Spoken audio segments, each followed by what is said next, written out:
자, 11번입니다.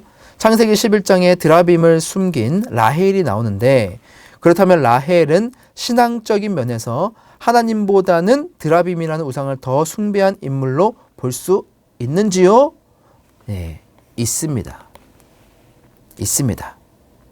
자, 드라빔.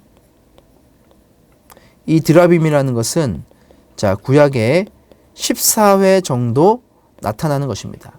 그리고 이 드라빔의 뜻은 치료자라는 문자적 뜻이 담겨 있어요. 그러니까 이것은 그 당시에 가정의 수호신으로 여겨졌던 그 우상숭배 물건입니다.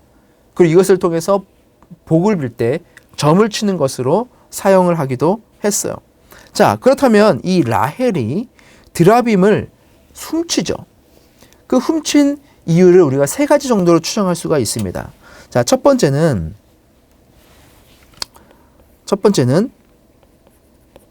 유산 상속이에요. 자, 그 당시에 유산을 상속받기 위해서는 이 드라빔을 가지고 있느냐 없느냐가 굉장히 중요한 문제였습니다. 그래서 만약에 라반이 죽으면 이 라헬이 드라빔을 들이대면서 드라빔이 나에게 있으니까, 야곱에게 있으니까 그 재산은 우리에게 상속된다. 이것을 주장하기 위해서 드라빔을 가져왔을 것이다 라는 추측이 있습니다. 그리고 두 번째는요, 지도권입니다. 시족사였어요. 그죠? 그 당시에는 왕이 아니고 시족사였기 때문에 그 부족을 이끄는 자가 누구냐?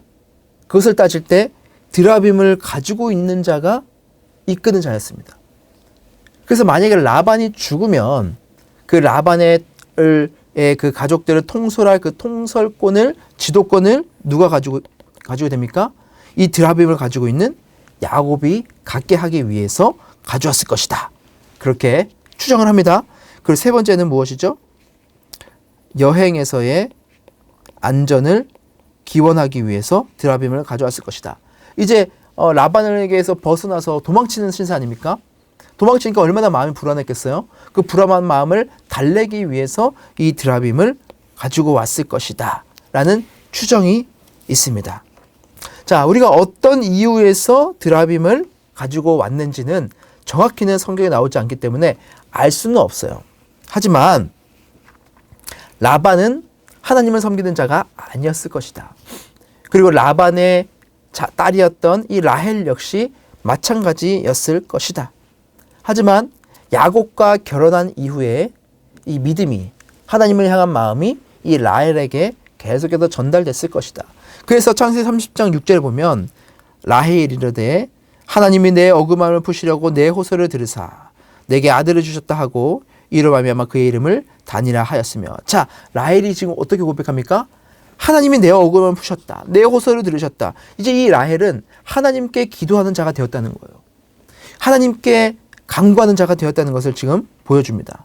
변화된 것이죠. 믿음이 들어간 겁니다. 하나님을 경외하는 자로 바뀌었던 것이죠. 여러분, 이게 중요한 겁니다. 여러분, 신앙은 자라는 겁니다. 연약한 신앙이 있지만 계속해서 자라나는 거예요. 저와 여러분들도 계속해서 이 믿음과 신앙이 자라나기를 간절히 바랍니다. 32번 볼게요. 창세기 34장 13절에 야곱의 아들들이 속여 라고 나오고 30절에 야곱이 아들들을 책망하는 모습이 나오는데 야곱은 디나를 결혼시켜 세겜 사람들과 함께 지내려고 생각한 것인지요? 그리고 야곱의 아들들이 굳이 세겜 사람을 멸망시키도록 허락하신 특별한 이유가 있는지요? 자, 이 질문은 야곱의 딸 디나, 이 디나가 세겜 사람에게 겁탈을 당합니다. 그런데 이 야곱이 지금 34장 13절에 표현하기를 야곱의 아들들이 세겜과 그의 아버지 하물에게 속여 대답하였으니 이는 세겜이 그 누이 디나를 더럽혔습니다. 야곱의 시몬과 레위에게 이르되 너희가 내게 화를 끼쳐 나로 하여금 이 땅의 주민 곧 쭉쭉쭉 나오죠. 그러니까 야곱이 지금 이 두 아들을 책망하고 있어요. 왜냐? 겁탈당한 그 세겜 민족들을 이 야곱의 아들들이 죽였거든요. 근데 그냥 죽인 게 아니라 속인 다음에 할례를 받도록 한 다음에 움직이지 못할 때 가서 다 쳐부쉈거든요. 살인을 저질렀거든요. 그런데 그것을 지금 야곱이 책망하는 겁니다. 그러니까 이 질문하신 분은 이해가 안 됐던 것이죠. 야곱이 지금 아들들을 책망하는데 그러면 야곱이 디나를 오히려 그 세겜 사람들에게 주어서 결혼시켜서 그냥 거기에 살게 만들려고 하는 건가? 야곱의 아들들이 굳이 세겜 사람을 멸망시키도록 허락하신 하나님의 특별한 이유가 있는가? 이렇게 질문을 하는 거죠. 자, 이 야곱이 이 시므온과 레위, 세겜 사람들을 학살한 이 시므온과 레위를 책망하는데 그 책망한 이유가 디나를 세겜 사람들에 주려고 했는데 너희들이 그들을 살인을 전혀서 못 주게 됐다라고 해서 그들을 책망하는 게 아니에요. 자, 말씀을 보면 너희가 내게 화를 끼쳤다. 그들에게 악취를 내게 했다. 우리는 수가 적다. 그들이 모여서 나를 치고 나를 죽일 것이다. 내 집이 멸망할 것이다. 지금 야곱은 두려운 겁니다. 세겜 사람들을 지금 학살했어요. 살인을 저질렀어요. 그것도 온전치 못한 그 방법으로 속여서 그들을 학살했어요. 그러니까 어떻게 소문이 나겠습니까? 야곱에 대한 복수가 타오르겠죠. 그런데 야곱의 가족은 사람 수가 그렇게 많지 않아요. 그러니까 저들이 피해 복수를 할까봐 지금 두려움에 떨고 있는 겁니다. 그래서 야곱의 이 책망은 자신의 두려움에 초점이 맞춰져 있어요. 자, 그래서 한번 정리를 해볼까요? 이 본문에 나오는 것은 이 야곱의 아들들이 세겜의 사람들을 살인한 것과 또 약탈한 그 사건으로 인해서 이 야곱은 어떻게 된 거죠? 살인을 시킨 방조자가 되어버리는 겁니다. 그러니까 그 사람들에게 증오의 대상이 되어버리는 것이죠. 자, 이렇게 되면 안 됐습니다. 자, 왜냐? 첫 번째, 가나안 땅에 어엿한 자신의 집을 세우려고 했어요.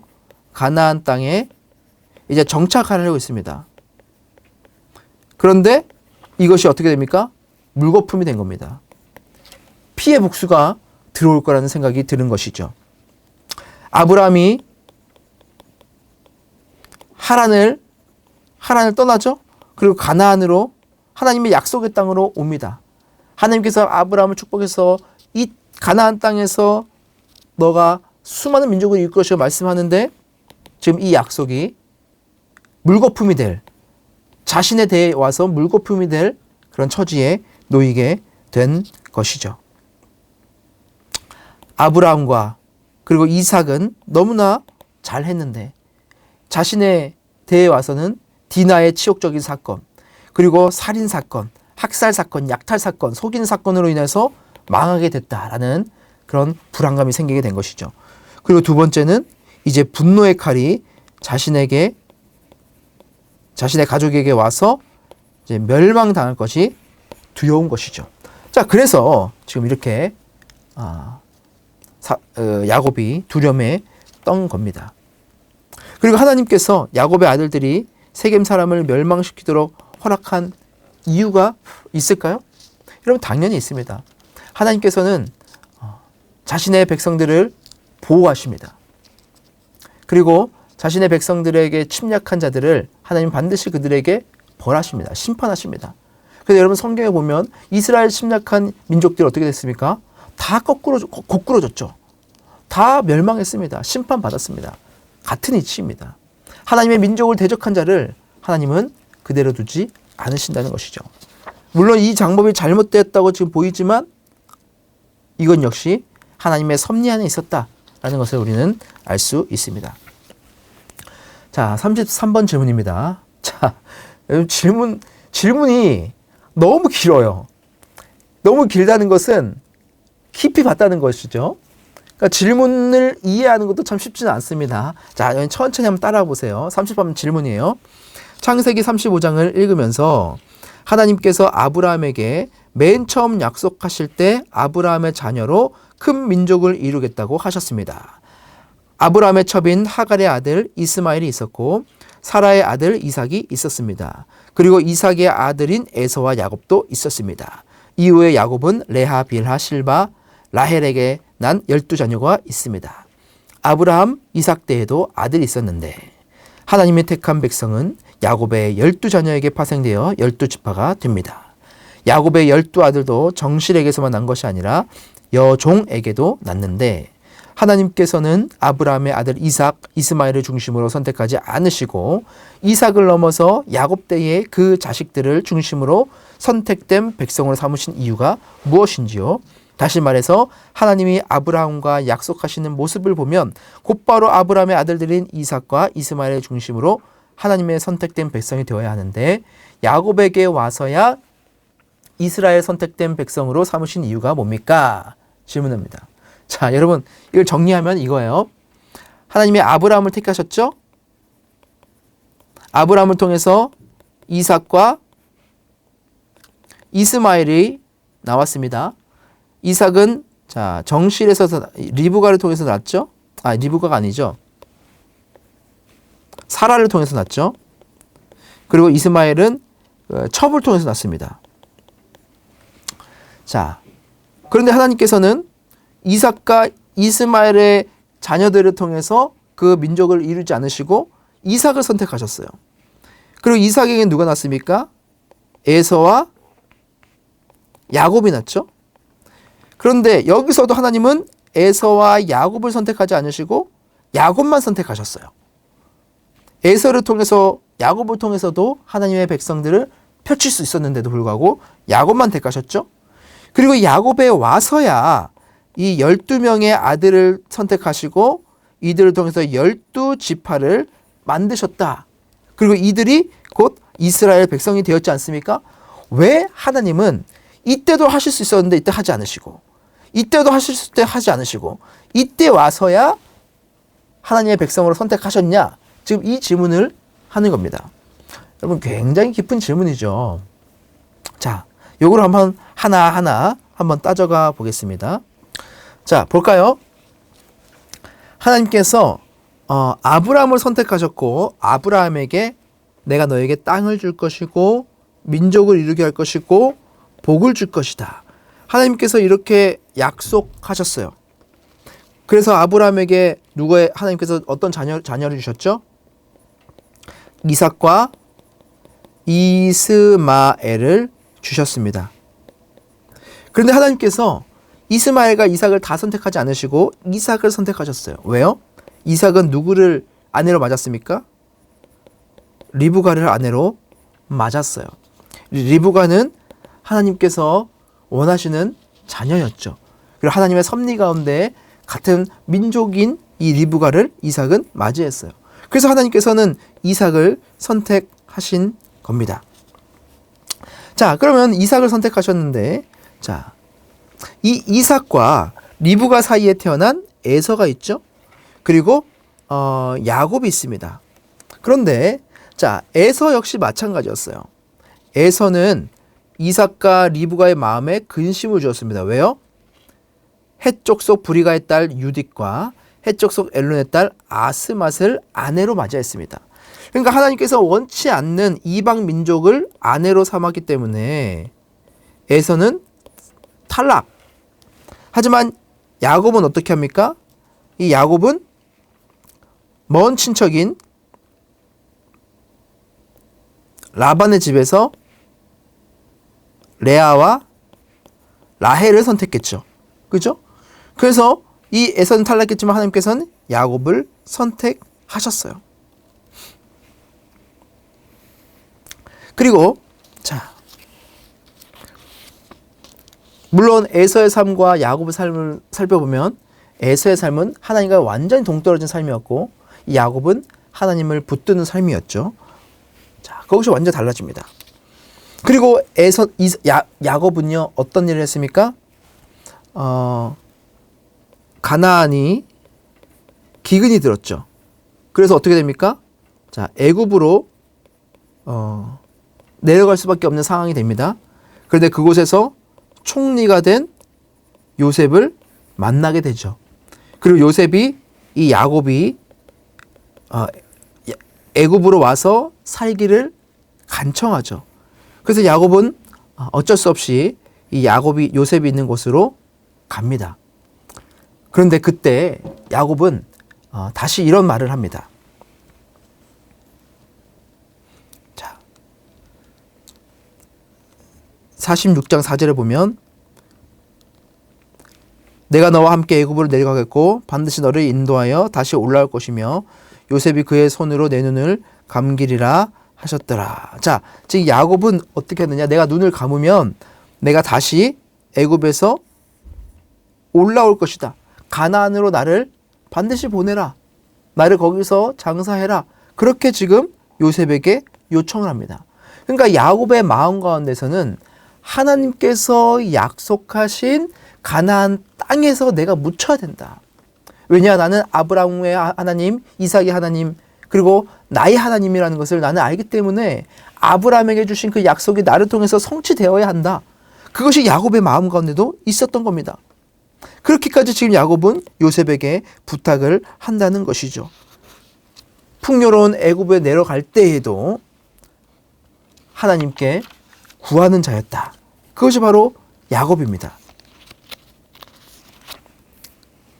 그리고 나서 야곱이 이스라엘이 침상머리에서 하나님께 경배했다. 하나님께 경배했다. 하나님을 예배했다. 그렇게 말씀을 하고 있죠. 이러한 야곱을 하나님께서는 어떻게 하십니까? 선택하신 겁니다. 이 야곱의 이름을 무엇으로 지었습니까? 이스라엘이라고 바꾸십니다. 그리고 이것을 통해서 이스라엘 민족이 나타나게 된 것이죠. 자, 야곱의 후손을 선택한 하나님의 이 선택은 여러분 전적으로 하나님의 선택에 있습니다. 하나님의 주권에 있습니다. 하지만 하나님이 선택한 이 백성들의 삶에는 하나님의 말씀이 약속한 것들이 그 삶 속에서 나타나게 되는 것이죠. 그들의 선택된 백성이라는 것이 다른 사람에게도 보여주게 됩니다. 그것이 바로 이 야곱의 삶이었다는 것이죠. 하나님께서는 그것을 보시고 이 야곱을 통해서 그의 자녀들이 12지파를 이루게 되고 그들을 통해서 이스라엘 민족, 하나님의 선택된 선민의 민족들을 만들어 가셨다는 것입니다. 여러분, 우리가 완전하게 다 알 수는 없죠. 하지만 물론 하나님께서 아브라함과 그 자녀인 이삭과 이스마엘을 선택하실 수도 있죠. 그리고 이삭의 아들인 그 에서와 야곱 둘 다 선택할 수 있죠. 하지만 하나님께서는 아니다. 그리고는 야곱대에 와서 선택한 것입니다. 하나님의 주권에 달려 있고, 또한 우리가 그 과정들을 우리가 살펴봤죠. 그 과정들 속에서도 이래서 그랬구나. 이게 하나님의 뜻이었구나. 우리는 판별할 수 있게 됩니다. 물론 야곱의 자녀들은 모두 다 잘한 것은 아니었어요. 다 각자의 그 불완전함이 있었죠.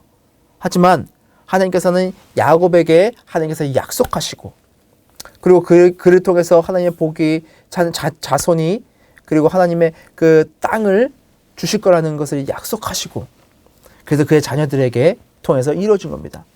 그래서 여러분, 하나님의 축복은, 하나님의 선택은 혈통이 아닙니다. 민족이 아닙니다. 내가 누구의 뿌리에서 있기 때문에 무조건이다? 아닙니다. 하나님을 경외하는 자를 통해서 하나님은 자신의 일을 이루어 가신다는 것입니다. 여러분, 충분히 답변 되셨을지 모르겠지만 더 좋은 답변이 있으시면 좀 나눠주시면 좋을 것 같습니다. 자, 34번이죠.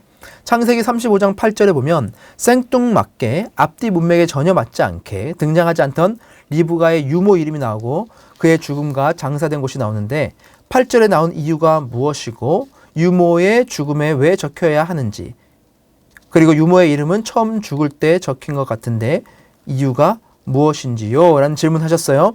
자, 창세기 35장 8절에 보면 리브가의 유모 드보라가 죽음에 그를 베델 아래에 있는 상수리 나무 밑에 장사하고 그 나무 이름을 알론바굽이라고 불렀더라. 지금 기록되어 있습니다. 자, 뜬금없이 8절에 갑자기 리브가의 유모 드보라의 죽음을 기록하고 있습니다. 자, 이 리브가의 유모 드보라는 어떤 사람이냐?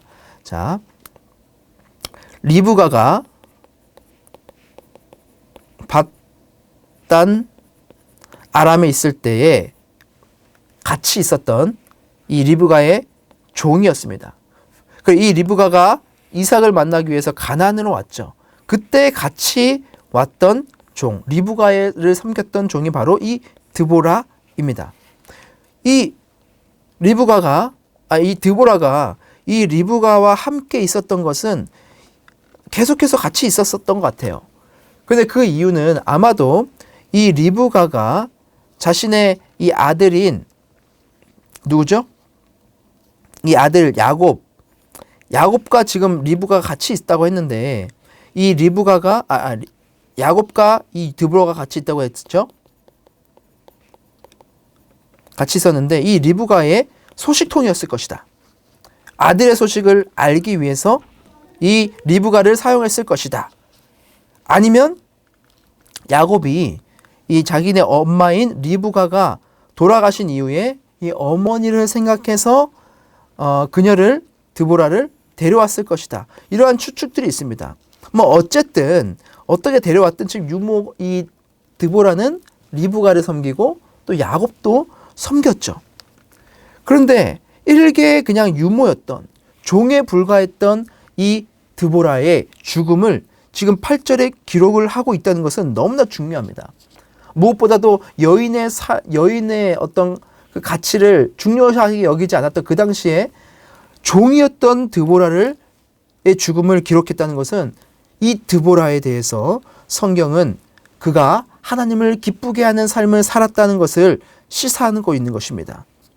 2대에 걸쳐서 이 언약의 가문인 야곱 집안을 아주 성실하게 중성때에 섬겨왔던 이 드보라를 보면서 어렵건 힘들건 위험한 일에 직면하던 상관없이 그에게 조언하고 그리고 헌신적인 노력으로 이 야곱 집안을 섬겨왔기 때문에 하나님께서는 이 드보라의 죽음을 기억하신 겁니다. 여러분, 우리들도 우리의 삶을 보면은 내가 아무것도 아닌 존재라고 생각하지만 우리가 성실하게 하나님을 섬기고 우리의 가정을 섬기면 하나님은 자신의 생명책에 여러분들의 이름을, 저의 이름을 기록하실 것입니다. 여러분 기쁘지 않으십니까? 여러분 그런 의미가 담겨 있어요. 자, 이제 35번 문제입니다. 야곱의 굴곡진 인생사는 우리의 상식으로는 도저히 이해할 수 없는 어려운 부분이 많이 있습니다. 희대의 축복 사기 사건, 외삼촌의 두 딸과의 결혼, 근친상간, 여러분과 결혼, 이런 것들 있죠. 또 두 딸의 여종 2명과 동침, 성폭행 당한 딸 디나, 두 아들의 살해, 야곱과 레아의 맏아들이 아버지 첩과의 동침 등 폐륜적인 행위가 계속되었음에도 하나님께서는 끝까지 야곱을 포기하지 않고 축복하신 이유가 무엇일까요? 여러분, 무엇일까요? 저는 이렇게 말하고 싶습니다. 전적인 하나님의 은혜이다 라고 말할 수밖에 없는 것 같아요. 야곱의 이러한 모습을 볼 때에 하나님께서 왜 야곱을 선택하셨는지 우리는 이해할 수 없을 수도 있습니다. 하지만 야곱을 보면서 여러분 그에게 있는 하나의 장점을 꼽으라면 하나님을 붙드는 거예요. 어쨌든 하나님을 경외합니다. 하나님을 붙들고 씨름을 하는 자였어요. 하나님은 그것을 보시는 것입니다. 그리고 하나님은 아브라함에게 약속한 그 언약을 지키기 위해서 이 부족하고 말 많고 탈 많고 사기꾼의 정말 죄악덩어리인 야곱을 하나님께서 약속한 그 약속을 신실하게 지키기 위해서 이 야곱을 끝까지 붙들고 끌고 가신 것이죠. 여러분, 우리가 선택받은 것은 우리의 공로 때문이라고 여러분 자신 있게 말할 수 있는 사람이 여러분 얼마나 있을까요? 없습니다. 내가 잘나서 하나님께 선택받았다고 생각하시는 분은 아무도 없을 겁니다. 여러분 스스로는 스스로가 너무나 잘 알죠. 내가 얼마나 나쁜 인간인지, 악한 인간인지, 연약한 존재는 너무나 잘 알죠. 이런 마찬가지입니다. 하나님께서 야곱을 선택하실 때에도 하나님의 전적인 은혜입니다. 하나님은 우리를 선택하실 때에도 하나님의 전적인 은혜입니다. 이것이 바로 구속사적으로 성경을 보는 것입니다. 하나님께서 이 죄악된 인류를 구원해 내는 과정을 이 야곱의 이 삶을 통해서 우리에게 보여주는 겁니다. 이러한 자들도 이러한 일도 내가 선택했다. 그리고 나의 약속을 신실하게 지키기 위해서 이 야곱을 내가 선택했다. 그리고 그는 나에게 돌아왔다. 나를 붙들었다. 너희도 이러한 자들과 같은 연약한 자들이지만 내가 너희를 구원할 것이다. 하나님은 그렇게 우리에게 은혜를 베풀어 주시는 겁니다. 그래서 우리는 하나님을 경외하는 것이고 또 하나님을 예배할 수 있는 것입니다. 야곱은 여러분 가는 곳곳마다 제단을 쌓았습니다. 예배를 드렸습니다. 여러분 우리의 삶도 이 야곱과 같은 삶이 되어야 합니다. 물론 야곱처럼 이런 악한 일을 하지 않으면서도 더 하나님을 섬기는 것이 더 좋겠죠. 그것이 더 좋은 겁니다. 야곱도 이랬으니까 나도 해야 되겠지 뭐. 여러분 이래서는 절대 안 됩니다. 하나님 이것을 통해서 우리에게 말씀하시는 바를 우리는 기억하고 이러면 안 된다는 것을 우리가 기억하고 하나님을 더욱더 선함으로 충실함으로 섬겨가야겠죠. 자, 여러분 드디어 마지막 질문입니다. 36번 질문. 자, 다 왔습니다. 베냐민의 자루에 넣은 요셉의 점치는 은잔 구절에 점치는 웬 점? 이런 의문이 듭니다. 자, 베냐민 자루에다가 요셉이 은잔을 일부러 넣었죠. 그리고 다시 돌아오게 만들었죠. 자, 근데 그 은잔이 어떤 거냐? 자, 점치는 도구입니다. 자, 왜 점치는 도구가 여기에 있을까? 요셉이 진짜 점을 쳤을까? 실제로 점을 쳤을까? 그런 의구심이 들죠. 그런데 여러분 성경에서는 어떤 구절에서도 요셉이 점을 쳤다는 그것을 시사하는 구절은 여러분 아무것도 없습니다. 증거를 찾은 것이 없습니다. 오히려 요셉은 하나님을 구하는 자였다는 증거들이 넘쳐나죠. 따라서 여기서 그 요셉의 청지기가 점쳤다고 하는 이 표현은 요셉이 점을 쳤다고 하는 것을 표현하는 것이 아니라 그 당시에는 이 은잔이 그렇게 사용되어졌고 그리고 그것이 그 애굽에서는 아주 중요한 물건이었기 때문에 그것을 베냐민에게 자루에 넣어놨다. 그리고 베냐민이 돌아오기 위한 도구로 사용했다. 우리는 그 정도 선에서 이해하는 게 맞겠다 싶습니다. 자, 여러분 드디어 끝이 났습니다. 여러분들의 그 열정과 하나님의 말씀을 성경을 알아가려고 하는 그 마음이 저에게 너무나 많이 느껴졌고 이것을 준비하는데 저도 꽤 오랜 시간이 걸리고 쉽지 않았습니다. 하지만 제가 굉장히 보람을 느끼면서 준비했습니다. 여러분 계속해서 질문 올려주시고 빨리빨리 이 답이 돼야 여러분들에게도 더 동기부여가 될 텐데 강의를 만들고 하느라고 좀 늦어진 점 여러분 양해 부탁드리고 다음부터는 각 권이 끝나면 그 다음 주에 바로 여러분들에게 Q&A 강의 영상을 보내도록 하겠습니다. 여러분 부족하지만 잘 들어주셔서 감사드리고 계속해서 하나님의 말씀을 알아가는 그 기쁨이 여러분의 삶 가운데 충만하시길 간절히 소망하면서 여러분 끝까지 완주하시고 1권뿐만이 아니고 2권, 3권, 4권, 5권, 6권까지 그래서 여러분 일독을 그냥 일독하는 것이 아니라 하나님의 말씀을 공부하면서 하나하나 짚어가면서 완독하는 그 기쁨을 그 보람을 느끼시길 주님의 이름으로 축원합니다. 여러분 감사합니다.